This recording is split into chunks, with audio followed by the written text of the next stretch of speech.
सत्य कर रहे हैं। वो गाजा को पूरा बर्बाद कर दिया, पूरे फिलिस्तीन को बर्बाद कर दिया उसने। तो इजराइल के खिलाफ पूरी दुनिया को आवाज़ उठाना चाहिए। खाली एक ईरान आवाज़ उठा रहा है, ईरान का साथ पूरी दुनिया को देना चाहिए।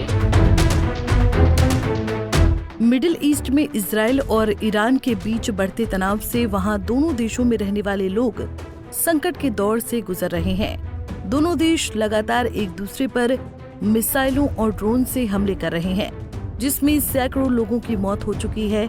ऐसे में इन दोनों देशों के तनाव का असर भारत में भी दिखाई देने लगा है। दरअसल भारत में कई ऐसे परिवार हैं जिनके अपने इस समय ईरान और इजराइल में फंसे हुए हैं, जिनकी सुरक्षित वापसी को लेकर अब उनके परिजन भारत सरकार से गुहार लगा रहे हैं। देश के हमारे प्रधानमंत्री हमारे बच्चों को भी इसी तरह हमला दें। गाजियाबाद के लोनी स्थित बेहटा हाजीपुर का रहने वाला 21 वर्षीय रिजवान हैदर इन दिनों ईरान के तेहरान यूनिवर्सिटी में MBBS की पढ़ाई कर रहा था, लेकिन बीते दिनों युद्ध के दौरान एक मिसाइल हमले में उसके हॉस्टल की इमारत पूरी तरह ध्वस्त हो गई।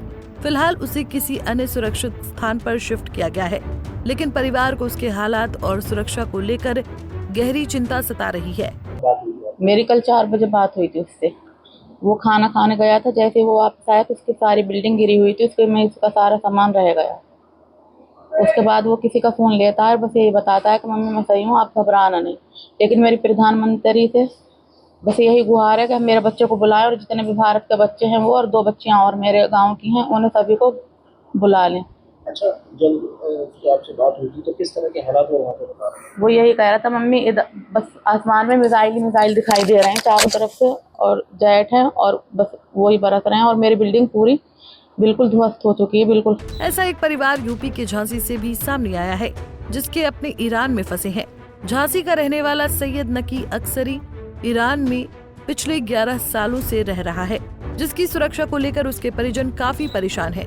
कुछ दिन पहले ही सैयद नकी की पत्नी मल्लिका और बच्चे अपने घर झांसी लौट आए हैं। अब परिवार के लोग सैयद नकी की सुरक्षित वापसी की उम्मीद लगाए हुए हैं। परिवार के लोगों का कहना है कि इजराइल ईरान पर जुल्म कर रहा है।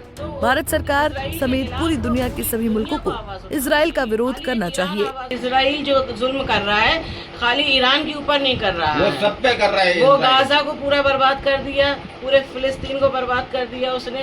तो इजराइल के खिलाफ पूरी दुनिया को आवाज़ उठाना चाहिए। खाली एक ईरान आवाज़ उठा रहा है, ईरान का साथ पूरी दुनिया को देना चाहिए।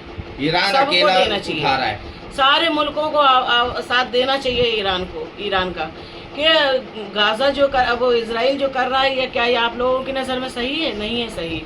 इजराइल बिल्कुल गलत कर रहा है, मजलूमों को मार रहा है।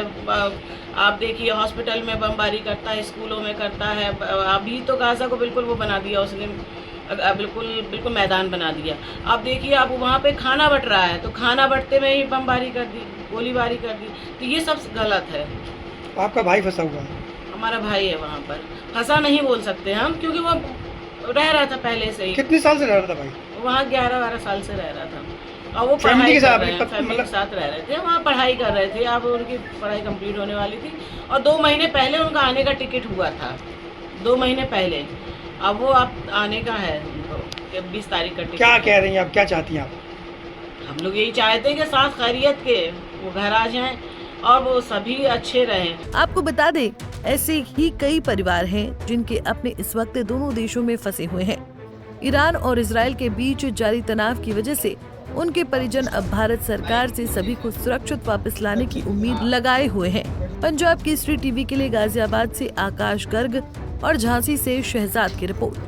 हमसे जुड़े रहने के लिए हमारे YouTube चैनल को सब्सक्राइब करें और नई वीडियो की नोटिफिकेशन के लिए बेल आइकॉन को दबाएं। अगर आप ये वीडियो Facebook पर देख रहे हैं तो लाइक जरूर करें और ज्यादा से ज्यादा शेयर करें। धन्यवाद।